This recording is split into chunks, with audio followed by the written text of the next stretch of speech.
대림절 넷째 주일입니다. 다음 주일은 이제 홈커밍데이로 해서 오늘 성탄 말씀으로 함께 말씀을 나누려고 합니다. 네, 우리 다 같이 사도신경으로 우리의 신앙 고백을 믿음으로 하면서 함께 예배하도록 하겠습니다. 다 같이 신앙 고백하겠습니다. 나는 전능하신 아버지 하나님 천지의 창조주를 믿습니다. 나는 그의 유일하신 아들 우리 주 예수 그리스도를 믿습니다. 그는 성령으로 잉태되어 동정녀 마리아에게서 나시고 본디오 빌라도에게 고난을 받아 십자가에 못 박혀 죽으시고 장사된 지 사흘 만에 죽은 자 가운데서 다시 살아나셨으며 하늘에 오르시어 전능하신 아버지 하나님 우편에 앉아 계시다가 거기로부터 살아있는 자와 죽은 자를 심판하러 오십니다. 나는 성령을 믿으며 거룩한 공교회와 성도의 교제와 죄를 용서받는 것과 몸의 부활과 영생을 믿습니다. 아멘. 네, 오늘도 복음을 통해 우리 생명의 교제로 함께 나아가도록 하겠습니다. 예수님의 보혈, 그 십자가 사랑, 우리의 의가 되신 주님의 은혜를 함께 찬양하겠습니다. 복음을 통해 생명으로, 복음을 통해 생명으로 나가네. 그의 죽으심과 장사된 부활에 연합되네. 만물이 아버지 집에 위장이 거치고 영생의 사귐을 누리네.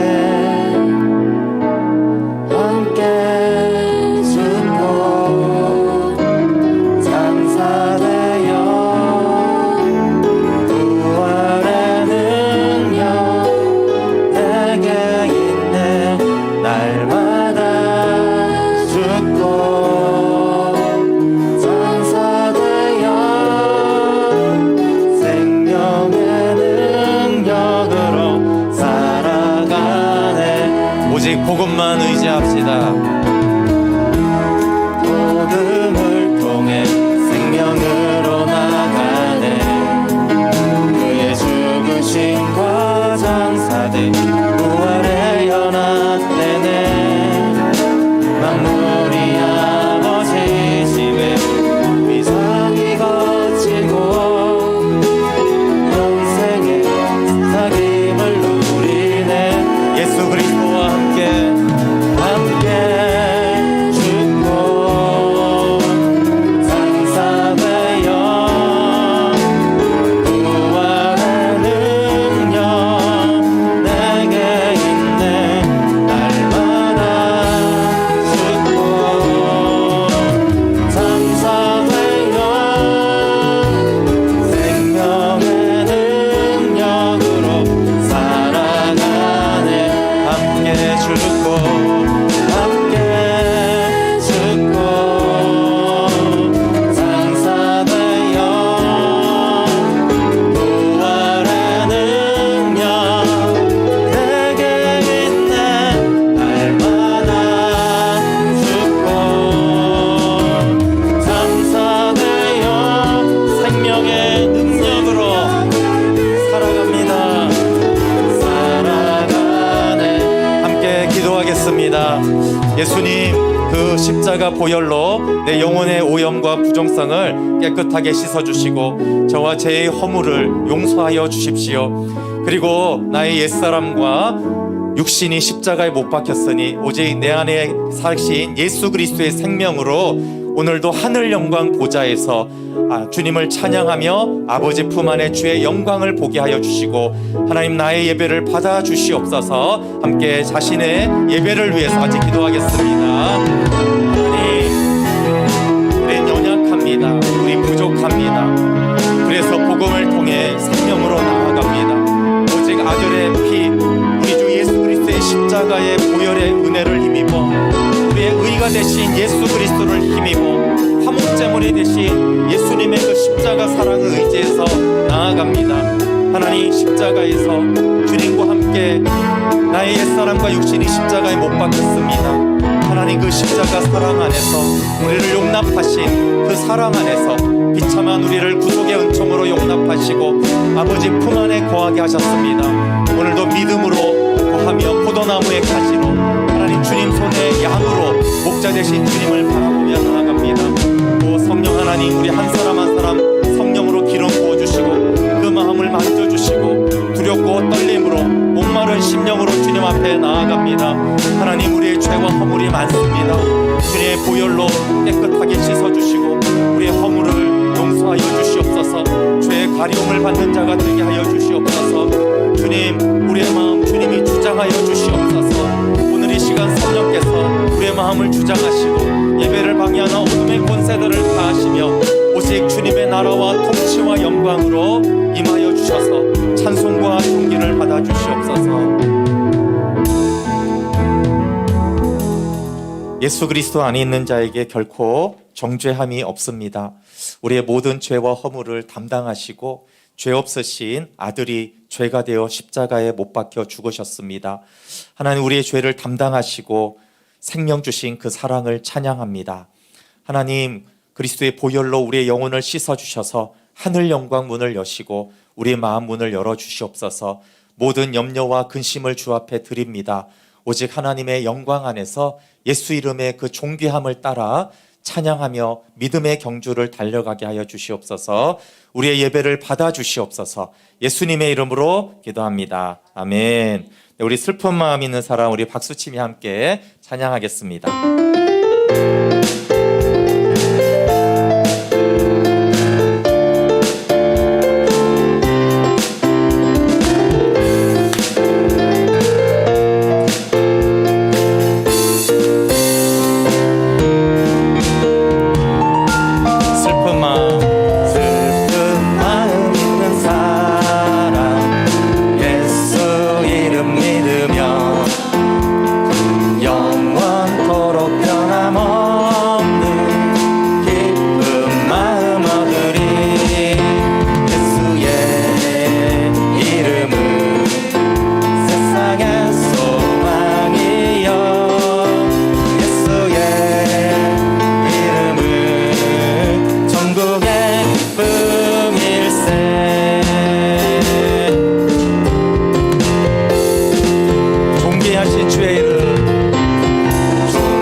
주의 이름을 존귀합니다. 존귀하신 주의 이름, 우리 기쁨 내도다. 주의 품에 안길 때에 기뻐 찬송 부르리. 예수의 이름은 세상의 소망이여. 예수의 이름은 천국의 기쁨일세. 네, 우리 갈 길 나간 후에 보좌 앞에 나아가 왕의 왕께 경배할 것입니다.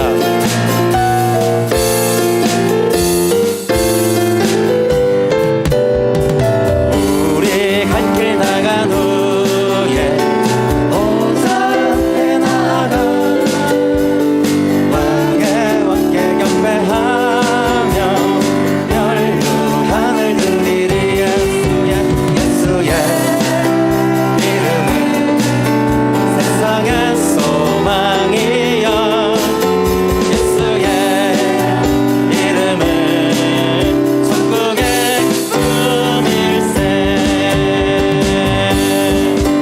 우리 갈 길 나간 후에 보좌 앞에 나갑시다. 우리 갈 길 나간 후에 보좌 앞에 나아가 왕의 왕께 경배하며 멸류관을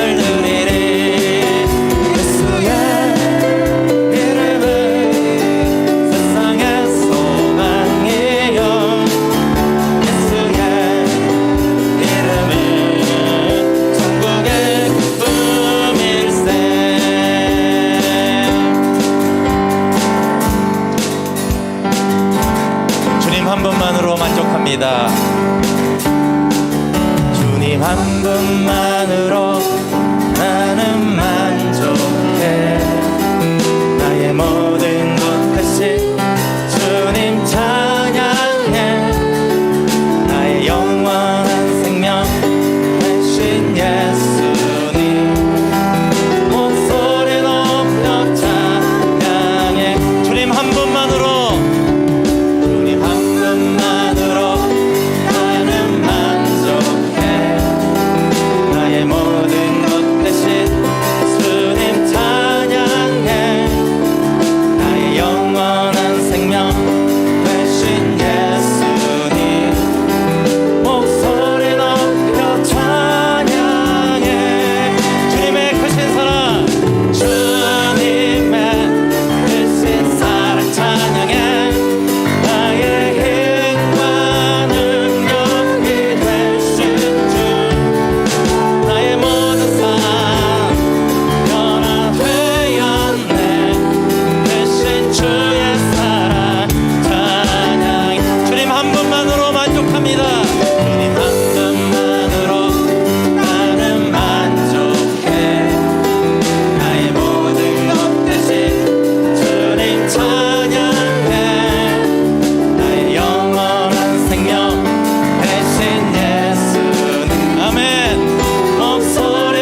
누이셔서 우리의 구주가 되신 우리 주 예수 그리스도를 찬양하겠습니다. 함께 모든 영광을 올려드립니다.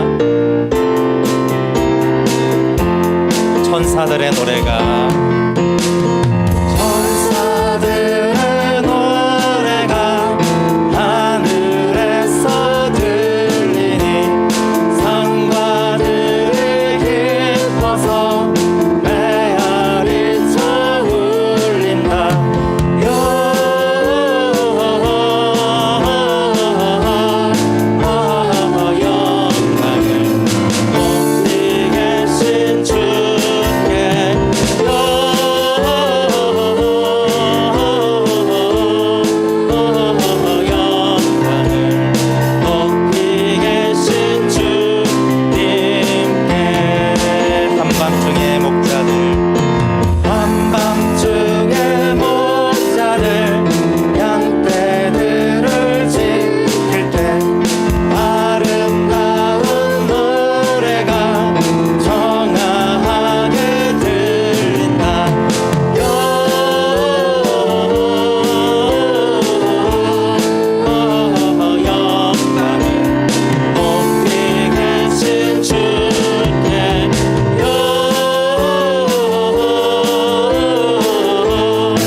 정말 구유에 누이신 그 겸손하신 주님이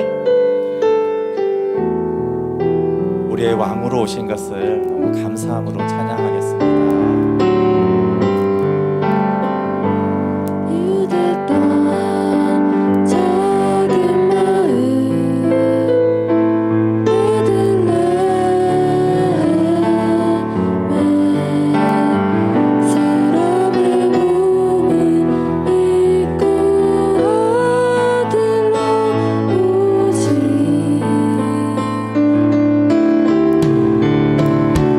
크고 놀라운 그 이름 예수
함께 하시는 주님께 기도합시다. 그 이름 임마누엘, 하나님이 우리와 함께 하십니다. 얼마나 우리와 함께 하시면 그 이름을 임마누엘이라 하였습니다. 영원히 나와 함께 합니다. 내가 약할 때, 넘어질 때, 심지어 부패하여 타락할 그때에도 나와 함께 하십니다. 끝까지 영원토록 함께 하십니다. 그것도 내 안에서 함께 하십니다. 내가 사망의 음침한 굴잭에 있던, 내가 하나님을 느끼든 느끼지 않던, 나와 영원히 끝까지 함께 하시는 주님, 내 삶을 여기까지 주님이 인도하셨고 지금도 함께 하십니다. 오 하나님, 그 임마누엘의 주님을 찬양합니다. 주님이 구유에 누이셔서 가장 낮고 비천한 곳에 오셔서 비참한 나를 구속하사 아들의 생명을 주셨습니다. 그 은혜, 그 사랑 영원히 찬양하며 나도 주님과 영원히 함께 하겠습니다. 우리의 사랑을 믿음으로 고백하겠습니다. 이제 기도하겠습니다. 네, 주님 감사합니다. 그 이름 임마누엘, 그 이름 임마누엘, 그 이름 임마누엘, 구약의 성경의 약속대로, 약속하신 대로 오셔서 하나님 우리에게 창세전에 약속하신 그 생명, 하나님의 생명, 아들 안에 있는 그 생명을 약속하신 대로 우리에게 주셨습니다. 주님 오늘 이 시간에도 주님 약속하신 대로 십자가 복음을 통하여 예수 그리스도를 통하여서 이 시간 생명을 주십시오. 성령님 생명을 주십시오.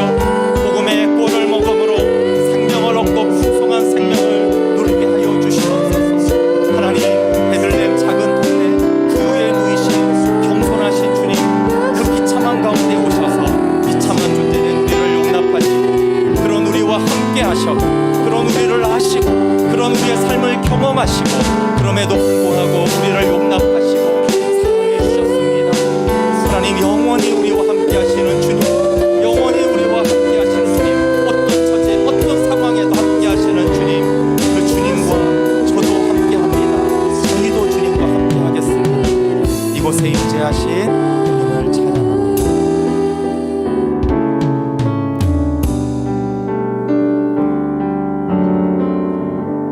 우리와 영원히 함께 하시기 위해서 하늘 보좌에만 있지 않으시고 사람의 몸을 입으셔서 영원히 사람이 되셨습니다.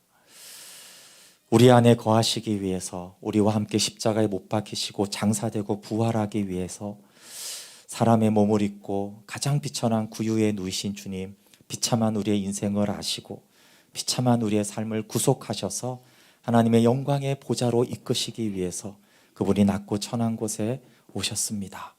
주님, 우리가 가장 비참하고 절망할 그때 십자가에서까지 죄가 되시기까지 우리를 품고 아버지 품으로 인도하신 그 십자가 사랑을 의지하게 하여 주십시오. 주님이 우리와 영원히 함께 하시는데 우리도 믿음의 눈을 들어 영원히 주님과 함께 합니다.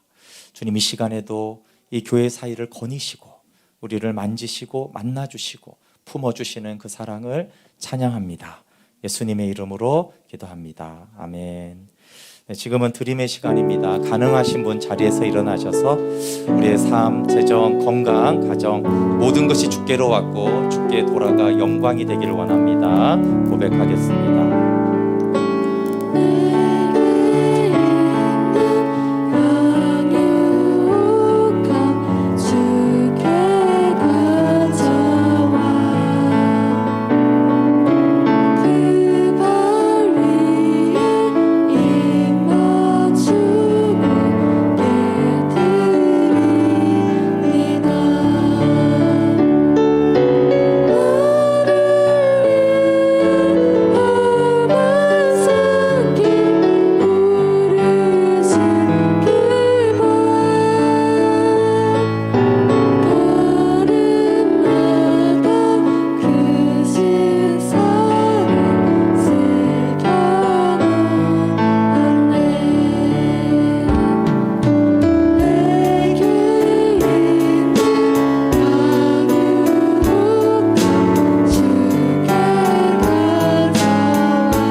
다시 오실 주님을 기다리는 대림절 넷째 주일입니다. 어느덧 2022년이 끝나갑니다. 전도자의 고백대로 우리의 인생이 공고한 날이 올 것이고 조문객들이 나의 죽음을 위로하는 그날이 올 것입니다. 흙은 흙으로 돌아가고 호흡은 하나님께로 돌아갑니다. 2022년이 끝이 있듯이 우리 인생의 끝이 있고 역사의 끝이 있는데 다시 오실 주님을 만날 그때 부끄럽지 않게 찬양하며 감사하며 주님께 달려갈 수 있도록 도와주시옵소서. 그날에 슬피 울며 이를 갈지 않도록 주님 긍휼을 베풀어 주시고 십자가 그 사랑 안에 거하며 하나님 복음이신 예수 그리스도를 온전히 믿고 생명을 얻고 더 풍성한 생명을 얻도록 인도하여 주시옵소서. 또한 다시 오실 주님의 길을 예비하며 복음이 되신 예수 그리스도를 증거하는 삶을 살아가게 하여 주시옵소서. 하나님 이제 성탄절이 다가옵니다. 많은 잃어버린 영혼들을 주님 찾아오셨습니다. 많은 잃어버린 영혼들이 주께 돌아오고 또 주님을 떠났던 많은 사람들이 다시 주님께 돌아오는 성찬들이 되게 하여 주시옵소서. 주님 나신 탄생을 기뻐하며 감사하는 성탄의 밤을 가집니다.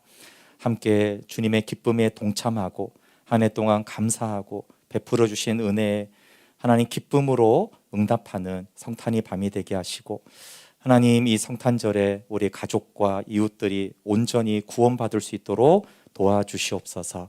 다음 주 홈커밍 데이에서도 하나님께서 사랑으로 함께하여 주셔서 믿음 안에 한 가족으로 저희들이 만날 수 있도록 인도하여 주시옵소서. 최초의 선교사로 오신 예수님을 따라 많은 선교사들이 이국 땅을 밟았습니다. 사랑하는 가족들을 떠나 복음을 증거하러 나갔습니다. 하나님 외롭고 지치지 않도록 도와주시고 늘 성령 충만함으로 예수 생명으로 그 땅을 축복하며 영혼들을 사랑하며 하나님 안에 온전히 거하는 우리 선교사님 되도록 인도하여 주시옵소서. 국내 선교지, 국외 선교지 주님 기억하여 주셔서 넉넉히 예수 그리스도의 이름으로 감당할 수 있도록 하나님 사역할수록 더 예수님 사랑할 수 있도록 인도하여 주시옵소서.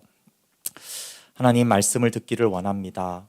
하나님 말씀을 하나의 훈계나 교훈이 아니라 살아계신 창조의 말씀, 생명 주는 말씀으로 듣게 하시고 두렵고 떨림으로 들음으로 하나님의 말씀이 우리 안에 생명이 되고 옥토밭에 심겨져서 생명의 열매를 맺게 하여 주시옵소서.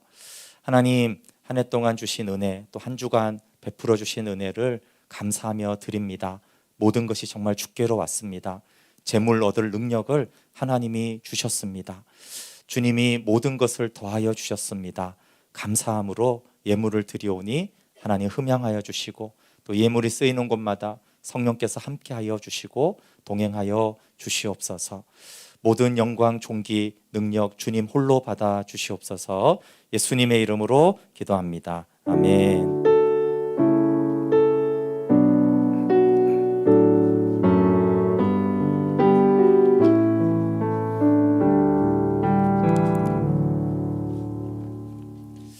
네, 오늘 하나님이 우리에게 주신 말씀은 누가복음 2장 8절부터 14절 말씀입니다.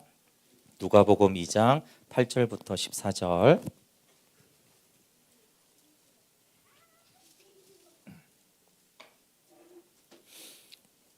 네, 누가복음 2장 8절부터 14절. 네, 우리 짧으니까 다 같이 한번 봉독해 보겠습니다. 누가복음 2장 8절부터 14절입니다. 다 같이 시작. 그 지역의 목자들이 밤에 밖에서 자기 양떼를 지키더니 주의 사자가 곁에 서고 주의 영광이 그들을 두루 비치매 크게 무서워하는지라. 천사가 이르되 무서워하지 말라. 보라 내가 온 백성에게 미치 큰 기쁨의 좋은 소식을 너희에게 전하노라. 오늘 다윗의 동네에 너희를 위하여 구주가 나셨으니 곧 그리스도 주시니라. 너희가 가서 강보에 쌓여 구유에 누워있는 아기를 보리니 이것이 너희에게 표적이니라 하더라. 호련히 수많은 천군이 그 천사들과 함께 하나님을 찬송하여 이르되 지극히 높은 곳에서는 하나님께 영광이요 땅에서는 하나님이 기뻐하신 사람들 중에 평화로다 하니라. 아멘.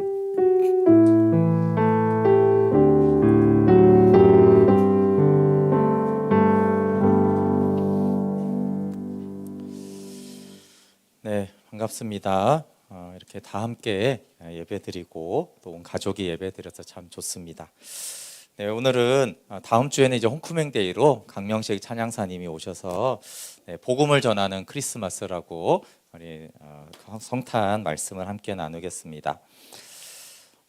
네, 참 사탄이 이 크리스마스에 작전을 많이 가졌어요. 예전에는 크리스마스의 주인공은 예수님이 아니고 산타다, 그리고 나다. 그래서 저희가 저기 현수막에 있는 대로 크리스마스의 주인공은 예수님입니다라는 주제로 성탄의 밤을 하고 크리스마스를 보냈습니다. 근데 요즘에는 이렇게 보면 사탄이 새로운 작전을 펼치는 것 같은데, 그것은 크리스마스를 뭐 향락이나 뭐 세상 즐거움이 아니라 그냥 아예 관심을 없애버리자, 이렇게 좀 가는 것 같아요. 이전에 이제 할로윈 데이 때 이태원에 참사가 있었을 때 사람들이 그러더라고요. 이제는 성탄절에 있었던 그 축제 분위기를 이제 할로윈 데이로 이제 가져가는 것 같고, 이제 성탄절이 조금씩 이제 관심을 낮추는 것 같다고. 근데 예전에 비해서는 이렇게 크리스마스가 되면은 떠들썩한 상가나 백화점이 예전 같지는 않습니다. 그래서 예수님이 탄생했다는 사실 자체를 잊혀지게 하자, 이렇게 가는 것 같아요. 근데 이게 충분히 우리나라에도 있고 가능한 것은 아시죠? 미국에서 메리 크리스마스라는 것이 굉장히 논쟁이 된 건 아시죠? 지금도 메리 크리스마스 그러면 다인종 국가에서 여러 종교가 있는데 그렇게 하면 안 된다. 그래서 해피 홀리데이라고 해야 된다. 그래서 미국의 대법관인 닐 고서치가 공개적인 자리에서 메리 크리스마스 해가지고 엄청난 비난을 받았어요. 또 공개적으로 사과를 했습니다. 메리 크리스마스라고 해서 제가 사과하겠습니다. 네, 그래서 이제 여러분 트럼프가 그때 선거 나왔을 때 아시죠? 공약 중에 하나가 뭐였어요? 메리 크리스마스라고 인사하게 해주겠다. 네, 그게 이제 웃기잖아요, 그렇죠? 대통령이 선거 공약을 할 때 크리스마스 때 메리 크리스마스라고 이제 하게 해주겠다. 이렇게 해가지고 이제 MBC에서도 트럼프 덕에 메리 크리스마스가 부활했다라는 말이 나왔어요. 여러분, 그 우리나라가 미국 사회를 굉장히 많이 따라가고 있어요. 교회 문화나 종교적인 인권이나 이런 부분들도 많이 그래요. 우리도 이제 머지않아서 어쩌면 메리 크리스마스라는 말을 하면은 막 비난을 받고 욕을 먹을 수도 있어요. 그러니까 우리 메리 크리스마스를 합시다. 우리 옆에 분들이랑 메리 크리스마스 한번 하시죠. 메리 크리스마스. 예, 크리스마스는 탄생하신 그리스도께 경배하다, 예배하다 이런 뜻이거든요. 예, 그래서 정말 이 메리 크리스마스가 돼야 되는데, 축복된 기쁜 성탄이 돼야 되는데, 이런 것들을 점점 우리나라 사회도 좀 잊혀져 가다가 아마 이제 그거 왜 그렇게 하느냐, 어느 날은 이제 성탄절을 지키는 것을 비난받을지도 모르는 시대가 올 수 있고, 이게 먹혀들고 있죠. 근데 또 세상은 그렇다 치고 교회도 옛날 같지는 않은 것 같아요. 교회도 예전에 성탄절 그러면 너무 이렇게 기쁘잖아요. 마음만 들어도 기쁘잖아요, 성탄절 그러면은. 근데 오늘날은 점점 이제 조금 예전에 비해서는 성탄절, 크리스마스 이러면 야, 정말 주님을 기뻐하고, 저도 이렇게 예전에 막 크리스마스 때는 성탄절도 하고 성탄의 밤도 하고 크리스마스에 나가서 막 선물도 가져와 가지고 이웃들에게 나눠주기도 하고 노방 찬양도 하고 이런 것들을 이제 했던 기억들이 있는데, 요즘에 이제 그런 예전 같지는 않은 것 같아요. 어떻게든 크리스마스 때 복음을 전하고 이웃에게 복음을, 예수님을 전하고 이런 것들이 많이 그냥 없어지고 그냥 따뜻한 우리 가족끼리 그냥 성탄절을 지내자 뭐 이런 정도로 많이 약해졌죠. 여러분, 근데 믿음은 대부분 세상과 반대로 하면 믿음이에요. 90%는 하나님의 뜻이 뭘까요? 그러면 세상의 흐름과 반대로 하면은 90%는 그게 하나님의 뜻이에요. 그래서 하나님 뜻을 아는 것이 별로 어렵지 않습니다. 그래서 늘 크리스마스 때마다 크리스마스의 주인공은 예수님입니다. 예수님이 탄생하신 날이잖아요, 그렇죠? 그러니까 예수님이 주인공이잖아요. 우리를 구원하기 위해 하늘 영광 보좌를 버리고 낮고 천한 이곳에 오셨어요. 그러니까 우리는 이 크리스마스의 주인공이 예수님이 되게 해야 됩니다. 그래서 믿는 자들은 연인의 날, 가족의 날, 선물의 날, 다른 날에 하시면 됩니다. 가져지 말라는 게 아니라 다른 날에 얼마든지 가족끼리 화목하고 하면 되죠. 근데 크리스마스는 예수님이 중심이고, 어떻게 하면 예수님께 영광이 될 것인가, 예수님이 이 땅에 왜 오셨나, 그 예수님을 어떻게 전할 것인가? 그것이 이제 크리스마스에 지나는 우리의 마음이 돼야 됩니다. 그리고 저희들이 이제 성탄의 밤을 토요일 밤부터 이제 성탄 예배를 드리잖아요. 근데 우리나라는 아시죠? 우리나라는 이렇게 아침 저녁이지만 유대력으로는 유대인들은 창세기에 밤이 지나고 낮이 되니 그게 하루거든요. 저녁부터 시작이 돼서 그 다음날 저녁까지가 하루예요. 그러니까 토요일 저녁부터 주일 저녁 이제 해가 지기까지가 하루입니다. 그래서 어떻게 보면 성탄의 밤과 성탄 예배가 사실 그 하루에 드려지는 주님 탄생하신 날에 드려지는 시간입니다. 그래서 물론 우리가 선물을 주고받는 건 나쁘다는 얘기는 아니에요. 근데 중요한 것은 예수님 때문에 주는 거야 이런 거라는 거예요. 야, 너 때문에 주는 거야 이게 아니라 예수님 때문에 너무 기뻐서 그 사랑을 나누려고 이제 주는 거야 라는 거죠. 그러면 당연히 예수님께 선물을 드려야 되잖아요. 그렇죠? 그러니까 서로가 선물을 주는 것도 좋지만 예수님께 무슨 선물을 드려야 될까? 네, 그래서 우리가 성탄절에 예배를 드리는 것이 그게 하나의 예수님 생일 축하로 선물인 것이죠. 예수님 사랑하고 찬양합니다. 우리가 성탄의 밤을 하는 것도 마찬가지입니다. 근데 가장 좋은 선물은 나 자신이잖아요. 우리 자신을 하나님께 드리는 것. 그리고 나 자신을 드리는 것 다음으로 하나님이 가장 기뻐하는 게 뭐겠어요? 네, 전도하고 선교하는 것입니다. 복음을 전하는 것이죠. 예수님이 왜 이 땅에 오셨는지를 전하는 것입니다. 우리가 성탄절에 기억해야 될 두 번째는 예수님이 기쁜 소식이라는 것을 항상 기억하는 것이죠. 우리의 삶에 뭐가 기쁘고 뭐가 행복인가를 하면은 참 인간의 본능은 항상 가정 행복과 문제 해결이 행복이고 기쁜 소식이라고 생각돼요. 야, 대학 합격했구나. 야, 성공했구나. 야, 돈 많이 벌었구나. 병 나았구나. 이런 걸 우리는 자꾸 기쁜 소식이라고 생각합니다. 일부분 기쁜 소식이 맞죠. 그러나 성도의 기쁜 소식과 안 믿는 사람의 기쁜 소식이 같을 수는 없어요. 그래서 우리의 삶의 문제는 예수님이 기쁜 소식이라는 걸 자꾸 잊어먹는다는 거예요. 예수님이 기쁜 소식 복음이십니다. 우리 생각에 오늘 본문에 목자들이 나와요. 우리 2장 8절 한번 볼래요? 2장 8절에 그 지역의 목자들이 밤에 밖에서 자기 양떼를 지켰어요. 밤에 밖에서. 그러니까 어떤 느낌이 들어요? 그러면 이 목자들에게 있어서 기쁜 소식은 뭐겠어요? 밤에 편히 쉬고 자는 거. 그리고 밖에 야외 근무 힘들잖아요. 밖에서. 그러니까 실내에서 따뜻한 차를 마시고 그냥 편안하게 안락하게 지내는 것이 이 목자들에게 기쁜 소식이 아니겠습니까? 아니면 이제 목자니까 더 많은 월급을 받든가 목장 주인이 되든가 안정된 삶을 주든가. 이 목자들도 아마 가족들의 어떤 행복을 위해서 일할 거니까 가족이 행복해지는 이런 것들이 목자에게 기쁜 소식일 수 있어요. 근데 천사들이 이렇게 와가지고 이 목자들에게 기쁜 소식이라고 준 것은 그런 것이 하나도 없었어요. 우리 9절 10절 한번 같이 읽어볼게요. 하나님의 생각에 이 목자들에게 주어진 기쁜 소식이죠. 같이 읽어볼게요. 9절 10절 시작. 주의 사자가 곁에 서고 주의 영광이 그들을 두루 비침에 크게 무서워하는지라. 천사가 이르되 무서워하지 말라. 보라, 내가 온 백성에게 미칠 큰 기쁨의 좋은 소식을 너희에게 전하노라. 네, 큰 기쁨의 좋은 소식을 너희에게 전해주겠다. 그 목자들이 기대할 거 아니에요.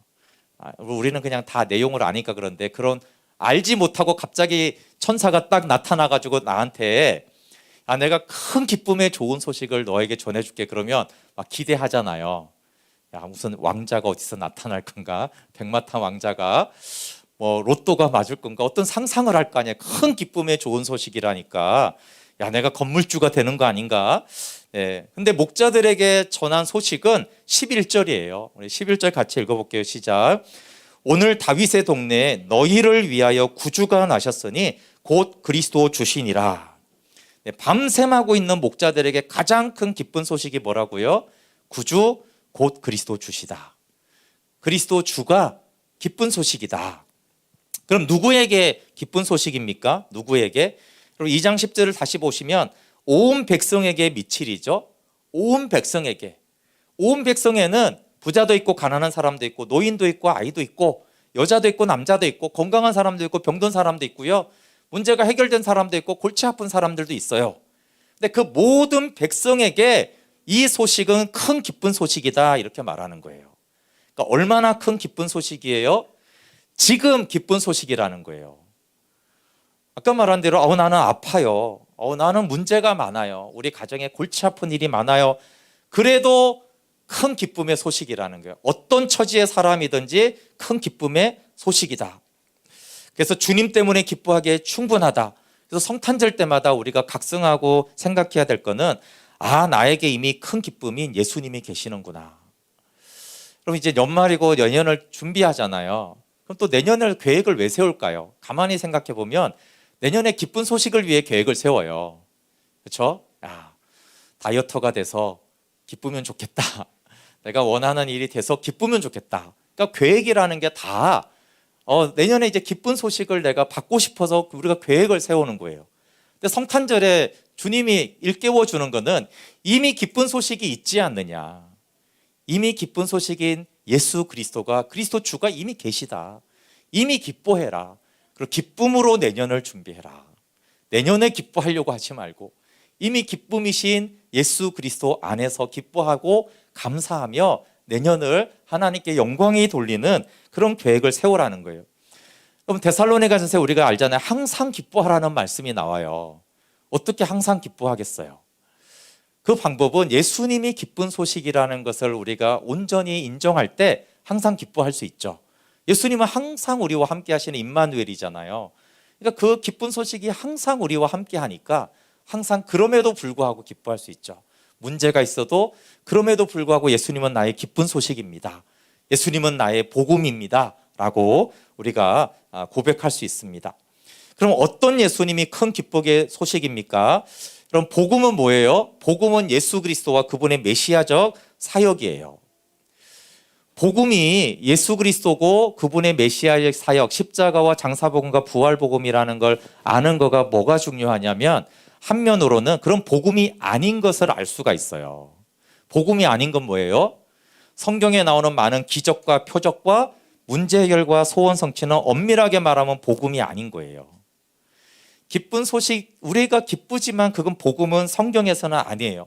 그럼 뭐냐라고 했을 때 표적과 문제 해결과 소원 성취는 복음에 따른 사은품이죠. 제가 여기 기타를 이렇게 했는데 기타에 저기 피크가 혹시 보이나요? 삼각형으로 돼 있는 기타를 사면은 사은품으로 이렇게 피크 같은 걸 그냥 줍니다. 서비스로 그냥 이렇게 주는 거예요. 그럼 기타가 복음에 해당이 된다라면 저 피크에 해당하는 것이 하나님이 해결해 주는 문제 해결과 소원 성취와 표적과 기적들이에요. 제가 이 무선 마이크를 샀더니 건전지를 공짜로 줬어요. 그러니까 이 목적은 마이크가 복음이라면 건전지를 이제 요 안에 있는 건전지를 공짜로 주는 것이 하나님이 덤으로 기도 응답해 주시고 우리의 것을 해결해 주시는 그런 은혜인 것이죠. 그러니까 복음이신 예수님이 너무나 엄청나니까 사은품도 대단한 거예요. 그렇잖아요. 네, 5만 원짜리 사면은 사은품도 뭘 주겠어요? 근데 5억짜리를 샀어요. 뭐 집 같은 거 사면 막 황금도 주고 오늘 내가 그러더라고요, 그렇죠? 그러니까 물건이 엄청나게 귀하면은 5억이나 50억 되면은 사은품도 몇 천만 원 될 수 있는 거잖아요, 그렇죠? 그러니까 복음이신 예수님이 너무 어마어마한 선물이기 때문에 그 예수님과 함께 우리가 표적과 기사와 이적들이 나타납니다. 근데 그 사은품은 도리어 뭘 증거하냐 하면은 사은품이 5억짜리면 그럼 진짜 이거는 얼마짜리야 라는 거를 우리가 상상하게 안전뱅이가 일어나고 그렇죠? 눈먼 자가 눈을 뜨고 귀머리가 듣게 됐어요. 엄청난 일이잖아요. 사은품이 이 정도면 그러면 생명은 무엇이고 복음은 어떤 것인가를 오히려 반증하는 것이죠. 오병이어 표적이 엄청난 기적인데 그러면 생명의 떡은 얼마나 더 놀라운 것인가. 이 오병이어가 이렇게 큰 기적인데 생명의 떡은 어마어마한 떡이구나. 사실은 사은품을 통해서 생명의 떡, 영적인 그 떡을 이제 복음을 알려주고 있는 것입니다. 그래서 여러분 예수 안 믿어도 잘 먹고 잘 살더라 이런 얘기를 하잖아요. 맞는 말이죠. 좋은 사은품을 받은 거예요. 사은품 중에 하나인데 그렇지만 좋은 사은품하고 본 제품은 비교할 수가 없잖아요, 그렇죠? 그런데 예수님은 일반적으로는 기타와 피크를 같이 주시는데, 그러나 저 피크가 없어도 여러분 기타를 사는데 전혀 문제가 없어요. 기타가 너무 좋은데 피크 안 줄 겁니다. 안 살 겁니까? 예, 사은품 없어도 얼마든지 그 기타가 좋으면 사는 것이죠. 마찬가지로 사은품이 없어도 예수님은 큰 기쁨의 좋은 소식이에요. 근데 성탄절에 나오는 예수님의 특징은 뭐냐 하면요, 성탄절에 나오는 예수님을 만나고 경배하고 기뻐했던 모든 사람들은 성탄절에는 사은품이 없습니다. 이해가 되세요? 예수님의 공생애 때는 사은품도 많이 주셨어요. 주님이 생명의 떡도 주셨지만, 근데 예수님의 복음이신, 진짜 기쁜 소식인 복음이신 예수님을 주시면서 성탄절에만은 사은품이 없어요. 목자들에게 사은품이 하나도 안 줬죠. 동방박사들도 마찬가지예요. 안나와 시므온이나 마리아, 요셉 다 마찬가지예요. 그래서 진품만으로 복음이다, 예수 그리스도 주만으로도 충분히 기쁜 소식이다, 복음이다, 이거를 늘 성탄절에는 말하고 있어요. 그래서 오직 예수님과 그분의 메시아적 사역만이 하나님이 주시는 복음, 기쁜 소식이에요. 큰 기쁨의 좋은 소식은 너희를 위한 구주 곧 그리스도 주시다. 죄사함과 생명 주는 그리스도, 그분이 큰 기쁨의 좋은 소식이죠. 그러니까 우리는 이미 기쁜 소식을 소유한 사람들이에요. 그래서 우리가 기쁜 성탄이라고 하는 거죠. 근데 이제 구유에 누이신 아기 예수로 오셨잖아요. 이제 성탄절에 여러 목사님들 설교를 들었는데 오카노 목사님이 이 부분에 대해서 말하는 게 참 감동이 되었어요. 하나님이 사람이 되셨다. 광대하신 창조주가 작아져서 세포분열로 태어나는 아기가 탄생하셨다. 근데 왜 그분이 사람이 되었느냐라고 할 때, 그분이 우리가 사용하는 숟가락을 사용하고, 우리가 앉는 이 의자를 사용하고, 우리가 사용하는 그 모든 것들, 그리고 우리가 흘리는 눈물을 같이 흘렸다라는 거예요. 그러면서 동병상련 얘기를, 동병상련을 우리가 많이 쓰는데 그 정확한 뜻은 같은 병을 앓는 사람끼리 서로 불쌍히 여긴다, 이런 뜻이에요. 충분히 그렇잖아요, 그렇죠? 그러니까 같은 병을 앓으면 서로가 얼마나 그 애틋하게 아껴주고 이해하고 그 사람을 위하는 마음이 생기잖아요. 그게 동병상련인데, 그러니까 비슷한 처지에 있거나 비슷한 고통을 겪는 사람들끼리는 서로 불쌍히 여기고 서로를 끔찍히 위해 준다라는 말인데, 예수님이 동병상련하려고 오셨다라는 거예요.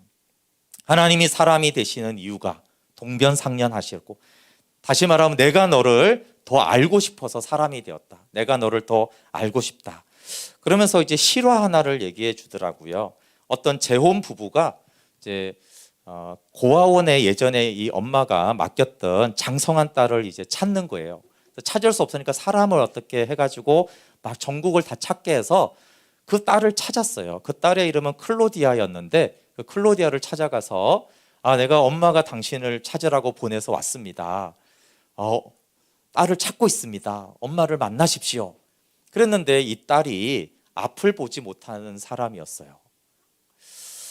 그러면서 앞을 보지 못하니까 나는 엄마를 보고 싶지 않다고, 그 사람은 나를 고아원에 버린 나쁜 여자라고, 나는 그 여자 다시 만나고 싶지 않다고 이렇게 완강히 거절하는 거예요. 근데 이제 설득하고 해가지고 이제 겨우 만나러 왔는데, 그러니까 이제 데려왔는데 우아한 한 여인이 이렇게 앉아 있는 거예요. 그러면서 딸이 오니까, 딸아, 내가 너를 너무나 만나고 싶었다. 그러니까 억지로 참고 왔는데 또 화가 치미는 거예요. 만나고 싶을 때. 아니, 만나고 싶은데 왜 버리냐고. 아니, 만나고 싶은데 왜 나를 버렸냐고. 나를 고아원에 버렸으면서 뭘 또 지금 보고 싶다고 그러냐고 막 화를 내면서 쏟아냈어요. 근데 이 여인이 전혀 아무것도 개의지 않고 찬찬히 이렇게 다가오더니 이 클로디아의 어깨에 딱 손을 얹는 거예요. 손을 얹더니 얼굴을 더듬는 거예요. 근데 이 딸이 깜짝 놀라는 거예요. 아니, 엄마도 나처럼 앞을 못 보는 사람이에요. 이렇게 한 거예요. 그래, 나도 앞을 못 본단다. 근데 그 한마디에 이 딸이 펑펑 울면서 그동안 원망하고 미워하고 화냈던 그 모든 것들이 녹아내리는 거예요. 동병상련이죠. 아, 엄마가 앞을 못 봐서 나를 고아원에 맡긴 거였구나. 그러니까 딸이 자기가 앞을 못 보니까 너무나 잘 이해를 하잖아요, 엄마의 처지를. 그러니까 이 엄마가 원래 이제 보는 사람이었는데 이제 병이 걸려서 유전적으로 맹인이 된다라는 소식을 듣고 이제 맹인이 바로 되기 전에 이제 고아원에 맡긴 거죠. 어쩔 수 없이. 그래, 차라리 양부모를 만나서 네가 그렇게 사는 것이 더 좋다고 하고 눈물로 그렇게 떠나보냈는데, 이제 좋은 남편을 만나면서 다시 이제 만날 수 있겠다 해서 찾은 거였어요. 동병상련이 되니까 그렇게 원한과 분노와 미움과 오해가 있었는데 그게 한순간에 다 받아들여지고 이해가 된 거예요. 여러분, 우리가 고통스러울 때 우리 안에 사실은 솔직히 나오는 탄식이 있는데 그게 뭐냐 하면, 하나님 나처럼 연약한 사람이 되어 보셨어요? 라는 질문이에요. 하나님 나처럼 사람이 되어 보셨냐고요. 하나님 전능하니까 그렇죠. 근데 하나님 대답 뭐예요? 그래, 내가 너처럼 사람이 되어 봤지.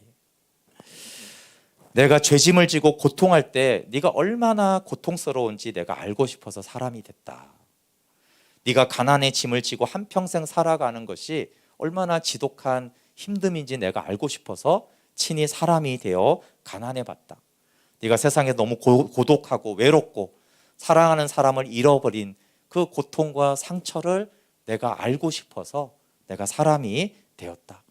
네가 세상을 살아가면서 실패하고 허무하고 불안하고 공포가 있고 더군다나 사탄이 너를 시험해서 겪는 그 끔찍한 지독한 연약함과 고통을 내가 알고 싶어서 내가 사람이 되었다. 여러분, 몇 년 전에 김병년 목사님이 오셔서 그 설교 주제가 거의 그런 거였어요. 설교 내용 중에 중요한 내용이 하나님 사람이 되어 보셨어요, 이거예요.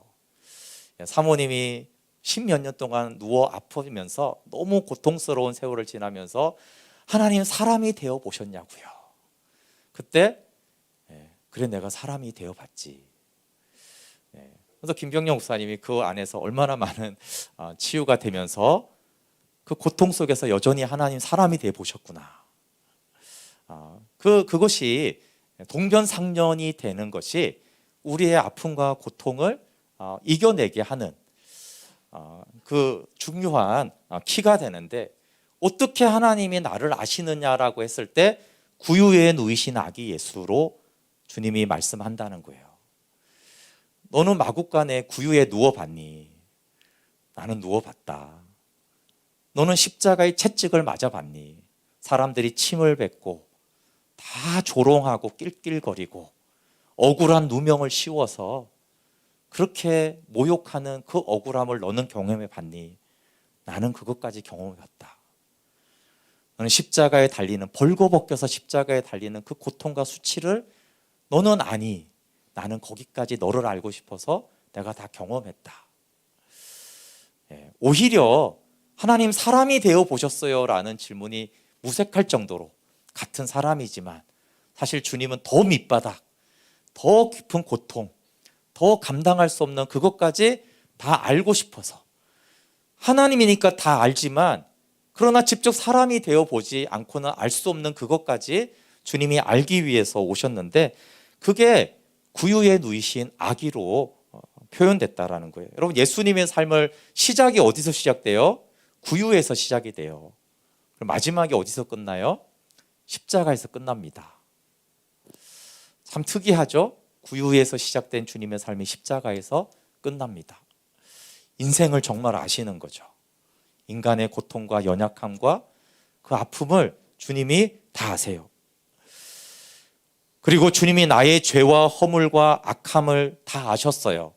야, 이 땅에 정말 죄와 허물이 많구나. 그리고 우리가 그 죄와 허물과 교만에 있는 걸 알면서도 하나님이 사랑해 주시고 아들을 주셨어요. 생명 주셨어요. 저는 이 부분이 참 놀라워요. 하나님이 왜 나를 아시고도 구원하셨을까? 하나님이 왜 나를 아시고도 목회자로 부르셨을까? 하나님이 왜 나를 아시고도 여전히 말씀을 전하게 하실까? 그게 참 놀라워요. 사람은 몰라서 이렇게 시키거든요. 몰라서 결혼하고, 몰라서 채용하고, 몰라서 서로 믿고 이러는데 하나님은 다 아시잖아요. 근데 아는데 왜 우리를 믿어주고, 왜 우리를 부르시고, 왜 우리를 통해서 일하고 싶어 하실까요? 이것이 참 신비한 일이에요. 그럼 구유에 누인 구주를 아는 자는 샬롬이 주어져요. 우리 13절 14절 볼게요. 호련히 수많은 천군이 그 천사들과 함께 하나님을 찬송하여 이르되 지극히 높은 곳에서는 하나님께 영광이요 땅에서는 하나님이 기뻐하신 사람들 중에 평화로다. 이 평화라는 에이레네는 구약의 샬롬을 말합니다. 헬라어로 에이레네인데 샬롬을 말해요. 그러니까 그럼 구유에 누인 아기가 충분히 하나님께 영광이 됐어요. 공생의 십자가와 부활만 하나님께 영광이 된 게 아니고 구유에 누인 아기가요 하나님께 영광이 됐어요. 그리고 땅에서 하나님이 기뻐하신 사람들, 하나님이 기뻐한 사람들에게는 아기 예수님이 샬롬이 됩니다. 이 샬롬은 새 피조물의 정상적인 영적인 상태, 그러니까 거듭난 사람의 영적인 상태 있잖아요. 그리고 마음의 평화와 환경적인 평화까지를 말하는데 한마디로 말하면 샬롬의 상태란 더 구할 것이 없는 상태를 샬롬이라고 합니다. 뭔가를 더 요구하거나 구하거나 필요하다는 생각이 전혀 들지 않는 그 평안의 상태를 샬롬이라고 그래요. 그래서 아시죠? 이렇게 샬롬이라는 인사를 유대인들이 많이 하는 것들을 샬롬이 너무나 이렇게 구하는 중요한 것이죠. 근데 구유에 누인 구주로 기뻐하는 자가 샬롬을 얻는다는 거예요. 그런 구유에 누이신 그리스도를 복음으로 기쁜 소식으로 받아들이는 자에게 샬롬이 임한다. 그러니까 목자와 우리들이 크리스마스 때 받은 선물은 두 가지인데 구유에 누이신 그리스도고 그분이 뭘 준다는 거예요? 샬롬을 준다는 거예요. 샬롬을. 그리고 이제 마지막으로 최초의 선교사로 오신 것이 성탄절입니다. 이게 그림을 찾다 보니까 이게 있더라고요. 물론 이게 성육신을 다 말할 수는 없지만 사람이 이제 강아지 밥을 계속 먹으면서 아유 너는 이런 걸 널 먹는구나 이렇게 이제 낮아지심을 말하는 것이죠. 비교할 수 없이 하나님이 사람이 되셔서 사람이 먹는 걸 먹고 사람의 삶을 사셨어요. 여러분 우리가 뭐 섬기고 나누고 전도하고 선교하는 것은 힘든 일입니다. 우리는 다 힘든 일을 꺼려 하잖아요. 왜냐하면 자기를 부인해야 되니까 그래요. 아니 세상에서 나 하나 살기도 힘든데 내가 누구를 섬기고 전도하고 복음을 전하고 선교를 하는가 이런 생각이 우리가 가질 수 있어요. 근데 이 성탄절이 말하는 예수님 탄생을 뭘 말하는 거예요? 하늘 영광 보좌에서 복음이 되셔서 우리에게 생명을 주시려고 오신 최초의 선교를 말하는 것이죠. 예수 그리스도가 선교사로 오신 것이죠. 하늘의 복음을 가지고 이 땅에 오셨어요. 그리고 예수님도 싫으셨어요. 성육신이 싫었는지는 성경에 안 나오지만 확실한 건 십자가에 못 박히는 것을 예수님이 꺼려하고 싫어했어요. 겟세마네 기도에서. 그러니까 예수님이 꺼려하고 싫어하고 부담되는 그 일을 그러나 예수님은 끝까지 지셔서 선교 사명을 완수하셨죠. 복음이 되시고 복음을 주시는 그 일을 꺼려하고 싫고 피하고 싶은 그 일을 정면으로 끝까지 하셨어요.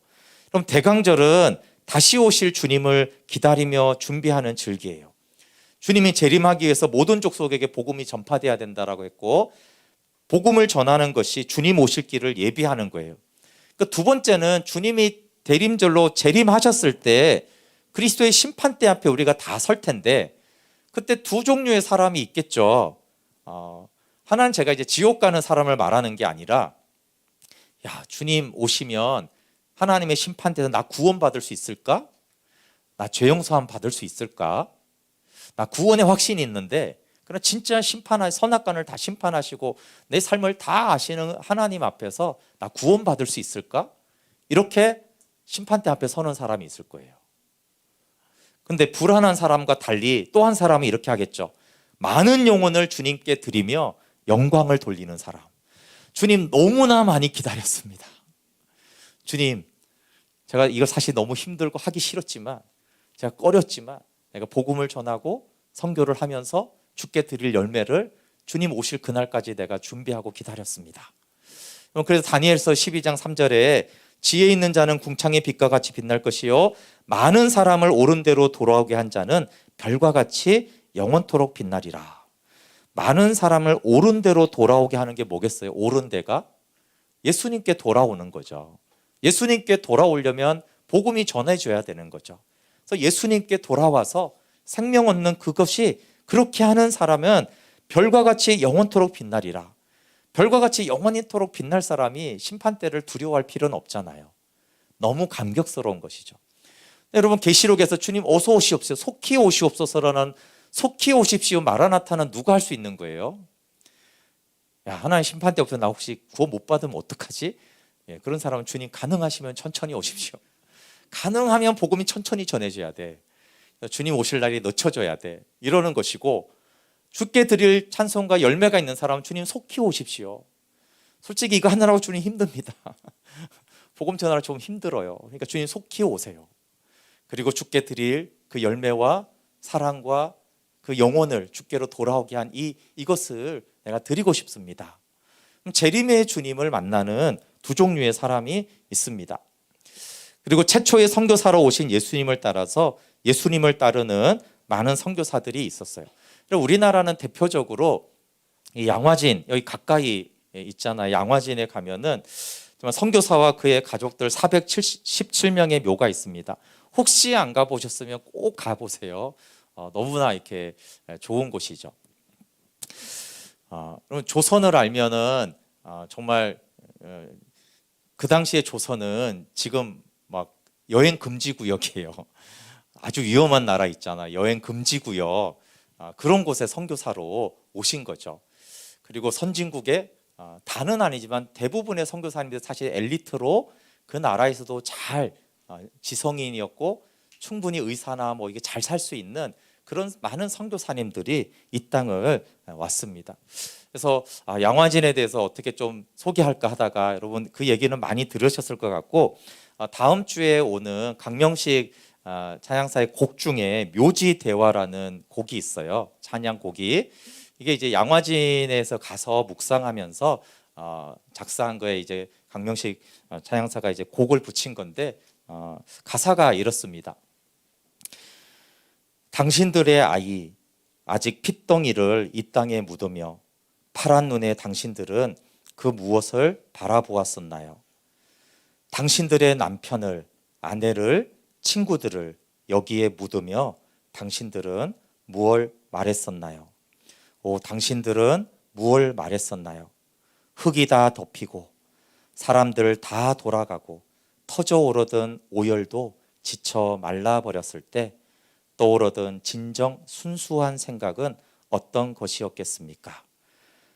한 알의 밀알이 죽어 100배로 열매 맺혀 이 땅에 푸르고 푸른 그리스도의 나라가 임하는 것을 보셨지요. 가장 소중한 마지막 것까지 바쳤음에도 불구하고 그분, 그 사랑의 빚을 아직도 다 갚지 못했다고 말하지 않을 수 없었지요. 마지막 삽질을 마치고서 나도 이 땅에 묻히겠다는 사랑의 열정이 환상처럼 스쳐 지나갔었겠지요. 감사와 존경과 사랑으로 당신들을 우르르며 우리의 길을 새롭게 결단하노니 주께서 당신들을 친히 일어서서 맞았으리이다. 네, 이 사람들은 재림의 날에 애매하게 만난 게 아니라 주님이 일어서서 맞이해 주신 그런 사람들이죠. 조선해상이라는 좀 책을 보시면 정말 감동스러워요. 여기 말한 대로 가족이 와서 내 나라 있으면 괜찮아, 조선에 와서 남편이 선교사가 전염병으로 죽었어요. 그러면 그냥 철수해서 안 오는 게 정상이잖아요. 근데 철수했다가 다시 와요. 그리고 여기 말한 대로 남편을 묻힌 그곳에 아내도 묻히고 그 자녀들도 그분이 그 혈액, 결핵 이런 운동을 하면서 또 자녀도 묻히고, 예.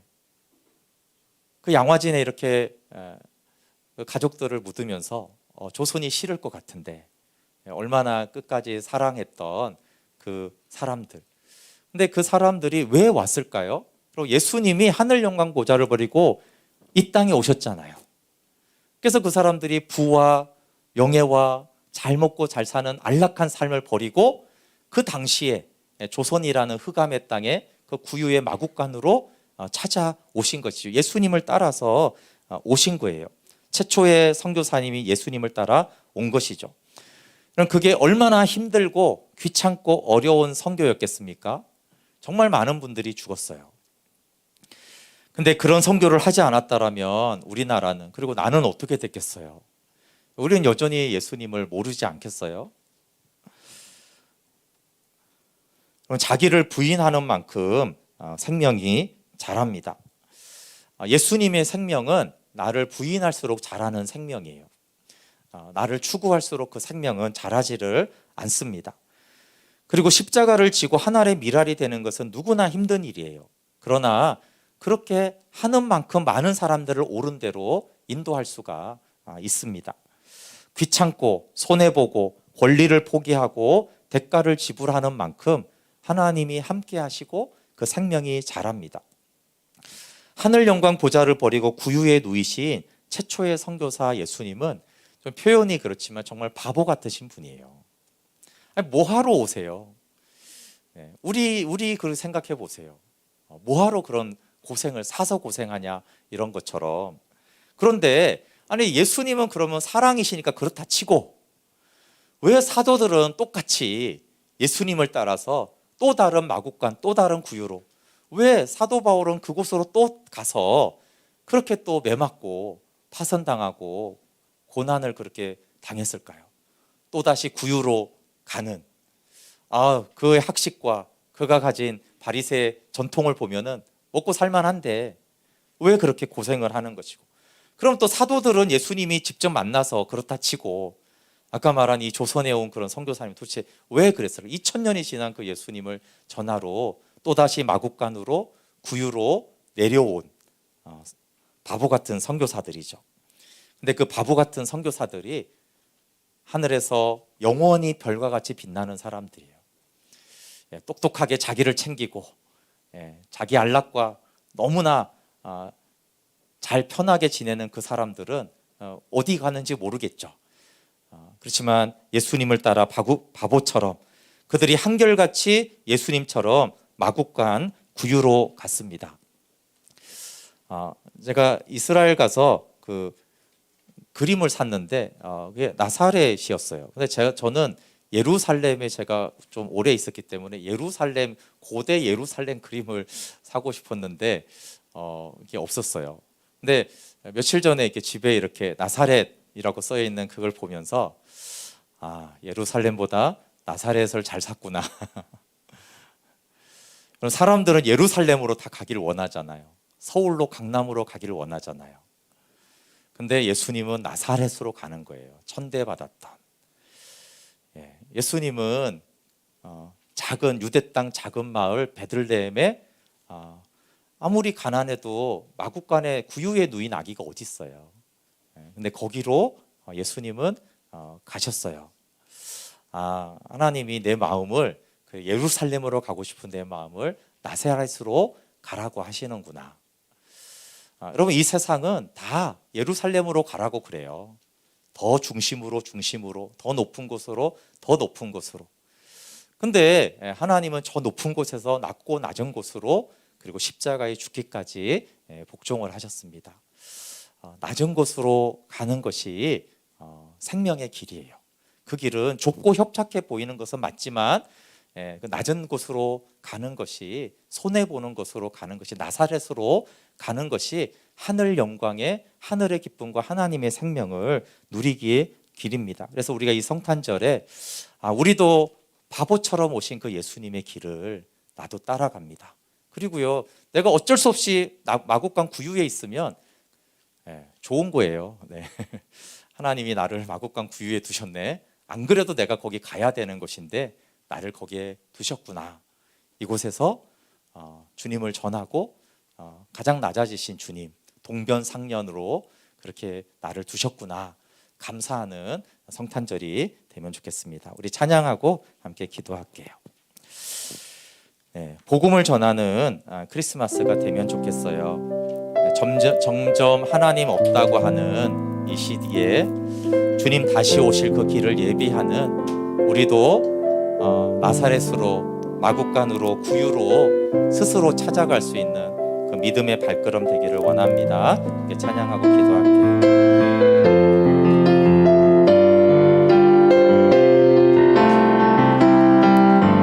주님 다시 오실 때까지 나는 이 길을 가리라. 좁은 문 좁은 길 나의 십자가 지고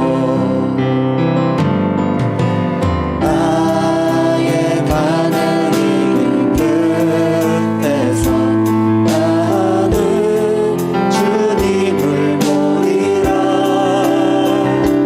영원하게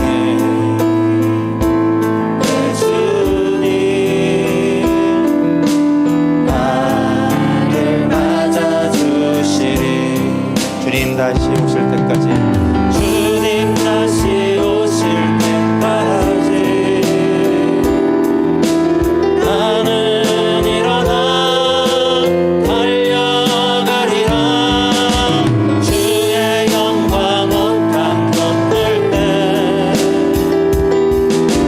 나는 일어나 노래하리. 내 사모하는 주님 온 세상 부주시라. 내 사모하는 주님 영광의 왕이시라. 함께 말씀을 기억하며 기도할게요. 이 두 가지 여러분, 예수님이 기쁜 소식이에요. 이 땅에 온 양화전에 미친 선교사님들은 예수님이 기쁜 소식이었어요. 그래서 안락한 삶과 부귀 영화를 내려놓고 이 척박한 조선 땅에 왔지만 기뻤죠. 왜냐하면 이 조선 땅에서 기쁜 소식인 예수님과 함께 했으니까. 그들은 기쁨으로 때론 순교의 자리도 양화진의 가족을 묻으면서도 여전히 기뻐하며 다시 이 땅에 복음을 전하는 하나의 미랄이 되었습니다. 그래서 우리 먼저 예수님이 우리의 기쁜 소식인 것을 다시 한번 믿음으로 고백합시다. 그것이 되지 않으면 어떻게 복음을 전하겠습니까? 어떻게 전도하고 선교하고 하나의 미랄이 되겠습니까? 하나님, 예수님이 기쁜 소식입니다. 내 기쁨 예수님입니다. 하나님, 그 기쁨이신 예수님 전하여 하나님 많은 사람들을 옳은 대로 인도하여 영원히 별과 같이 주님 손안에 빛나는 자가 되게 해주십시오. 이렇게 같이 기도하겠습니다. 하나님, 감사와 찬양을 드립니다. 주님, 이 성탄절 하늘 영광 보좌를 버리고 낮고 천하이고 그것도 마국간 우유의 누이신 아기 예수님, 아기 예수님이 큰 기쁨의 좋은 소식입니다. 오직 그리스도 주가 큰 기쁨의 좋은 소식입니다. 예수님이 기쁜 소식입니다. 하나님 기쁜 소식이 없다고, 왜 이렇게 기쁜 소식, 기쁜 일이 없냐라고 탄식하던 우리를 불쌍히 여겨주십시오. 우리가 이미 임마누엘 예수님과 함께하면서 기쁜 소식과 함께하면서 기쁜 소식이 기쁨인 주님과 함께하면서 기뻐하지 못하고 감사하지 못하고 있습니다. 주님이 나의 기쁜 소식이고 나의 복음입니다. 하나님, 기쁜 소식인 이 복음을 하나님 믿음으로 사랑으로 전하는 자 되게 하여 주시옵소서. 복음을 전하는 크리스마스가 되게 하여 주십시오. 복음을 전하는 2023년이 되게 해주십시오. 하나님, 낮고 천한 이곳에 오신 주님을 길을 따라서 우리도 나사렛으로 마국간으로 부유로 기꺼이 갈 수 있게 하여 주십시오. 그 좁은 길, 그 좁은 문을 통하여서 풍성한 하늘의 영광과 생명을 맛보아 누리며 하나님께 영광을 돌리게 하여 주시고 이 시간 우리를 받아주시옵소서. 예수님이 기쁜 소식입니다. 밤새 많은 목자들에게나 아픈 사람에게나 부한 자에게나 걱정과 염려가 가득한 사람에게나 예수님이 큰 기쁜 소식입니다. 하나님, 이미 우리에게 기쁜 소식이 있음에도 왜 이렇게 기쁜 일이 없을까 탄식했던 저희를 불쌍히 여겨주시고 늘 기쁜 소식인 예수님이 나와 함께 하심을 늘 믿음으로 바라보며 항상 기뻐할 수 있도록 인도해 주시고 이 기쁜 소식을 하나님 우리가 전할 수 있도록 우리도 나사렛으로, 우리도 마국간으로, 우리도 구유에 누이신 아기 예수님과 함께 낮은 곳으로 가서 복음을 전하는 주님의 생명의 통로, 하나님의 향기가 되게 하여 주셔서 풍성한 생명을 누리게 하여 주십시오. 예수님의 이름으로 기도합니다. 아멘. 네, 교회 소식 전해드리겠습니다. 네, 대림절 네 번째 마지막 주일이고요. 다음 주는 성탄 주일입니다. 구유에 누이신 아기 예수님을 전하는 대림절이 되고 다시 오실 주님을 기다리며 십자가를 짐으로 우리 주변의 가족들에게 생명이 흘러가기를 원합니다. 네, 이번 주 토요일 밤 9시에 성탄의 밤이 있습니다. 혹시 아직까지 알려주지 않은 분들은 오늘까지 꼭 알려주시고요. 리허설은 6시에 있겠습니다. 네, 성탄의 밤은 콘서트 하는 게 아닙니다. 네, 발표하고 콘서트 하는 게 아니고, 네, 주님 탄생을 기뻐하는 거잖아요, 그렇죠? 네, 그러니까 자녀가 부모 생일날 콘서트 하는 게 아니고 엄마 아빠 생일 축하해요 하듯이 하는 거니까 참여하시는 분들도 이렇게 막 어디 가서 콘서트 음반 발매하는 게 아니니까 또 이제 보시는 분들도 왜 이렇게 못하면서 왜 나왔어? 못하면 어때요? 못한 자식은 뭐 부모님 생일 축하 못하는 게 아니잖아요, 그렇죠? 네, 그래서 관점이 이제 앞에 나와서 하니까 그렇지만 그렇게 보지 마시고 하나님 아들 보내주셔서 우리 예수님 생일 축하합니다라고 하잖아요. 우리가 생일 축하합니다 노래하는데 왜 이렇게 노래를 못해? 그러진 않잖아요, 그렇죠? 예, 그냥 그게 중요한 거죠. 생일 축하합니다 하는 게 이제 중요한 거니까. 네, 그래서 예수님 생일을 기뻐하고 우리가 사람 생일도 챙겨주는데, 그렇죠? 예수님 생일 당연히 우리가 축하해야 되고, 아니 막 저기 김정일, 김일성 생일도 막 북한에서는 최대 명절이잖아요, 그렇죠? 그러니까 당연히 예수님 정말 영광의 왕이신 그분이 오신 성탄을 기뻐하고 축하하고 또 기도하는 그런 성탄의 밤이 되면 좋겠습니다. 혹시 가족과 친구들이 있으면 이렇게 오실 분이 있으면 초대하셔서 같이 오자. 뭐 좋은 공연이 아니라 같이 나누고 그런 기쁨의 시간 가졌으면 좋겠고요. 네, 다음 주일은 성탄 주일은 우리 모든 성도들과 가족들이 우리 좀 코로나 3년이 되면서 우리 현장 예배로 함께 좀 드리자 해서 함께 하고 있습니다. 우리 주변 분들 초청하고 싶은 분들 초청해 주시면 감사하겠고요. 네, 강명식 찬양사 분을 아시는지 모르겠어요. 많이 아시죠? 네, 정말 그 영적으로 음악적으로 너무 귀한 분이세요. 찬양사역 쪽에서 정말 귀하게 하나님 사랑을 나누고 너무 좋은 곡들도 많이 쓰시고 삶이 참 하나님 앞에서 너무 귀한 분이시거든요. 네, 여기 곡을 미리 보내주셨어요. 그래서 찬양사 와서 우리 할 곡들을 보내주셨는데 미리 들어보시고 오시면 더 좋을 것 같고요. 원래는 이제 그 중식이 있었는데 아무래도 성탄절이다 보니까 그냥 자유롭게 여러분 예배 후에 교제하시면 좋겠고요.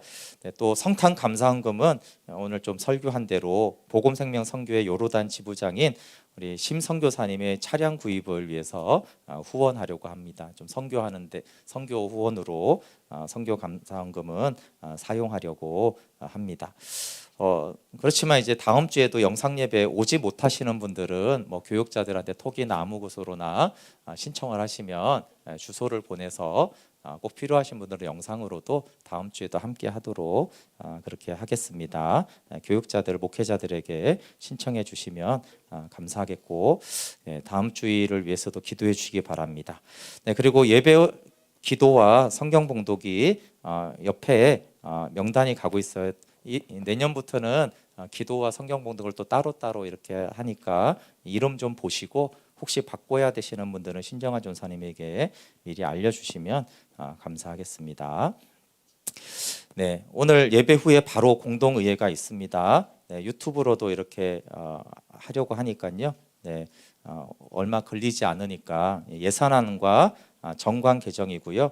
임직식은 뭐 논의할 건 아니고 이렇게 한다라고 알려주는 것으로 공동회의에 뭐 길지 않을 것 같으니까 예배 후에 다 참석해서 함께 교회 내년을 또 살피고 하면 좋겠습니다. 예, 나머지 이제 12월 30일 날 송구영신 예배, 또 신년 예배, 1월 15일 1일 사경에는 주일 예배와 오후 2번 이렇게 예배로 할 것입니다. 네, 그리고 2월 11일, 18일, 25일 복음 생명 캠프가 저희 교회에서 있습니다. 늘 말하지만 반복해서 생명을 풍성하게 누릴 때까지 우리가 복음을 들으면 좋겠고요. 네, 극단 비유 공연 사역이 계속 있습니다. 너무 귀한데 기도해 주시고, 네, 제가 카톡에 올렸는데 아프리카 차드 제 6차, 7차 목회자 복음 생명 캠프가 있습니다. 보시고 차드 목회자 165명, 차드 현지인 선교사 정말 목숨 걸고 선교하는 분들 53명이 함께 참여하는데 약 200 이상의 교회를 우리가 섬길 수가 있습니다. 그래서 차드 목회자 한 명을 위한 경비가 약 10만 원 정도인데요. 복음을 전하는 그런 기회로 함께 동역해 주시고 또 기도도 해주시면 감사하겠습니다. 그래서 차드 교회 안에 복음을 통한 생명이 풍성해지도록, 그래서 선교하는 차드가 될 수 있도록, 이슬람을 오히려 역으로 선교할 수 있도록 기도해 주시면 감사하겠습니다. 네, 제가 축도하고 바로 이어서 그 화장실 갔다 오시면 갔다 오시고 공동회의를 하도록 하겠습니다. 축도할게요. 이제는 우리 주 예수 그리스도의 은혜와 하나님 아버지의 사랑과 성령님의 교제 교통하심이 성탄을 기뻐하고 예수님을 기쁨으로 삼는 주의 백성들 위해, 또 함께 예배하는 모든 사람들 위해 지금부터 영원토록 함께 하기를 간절히 축원하옵나이다. 아멘.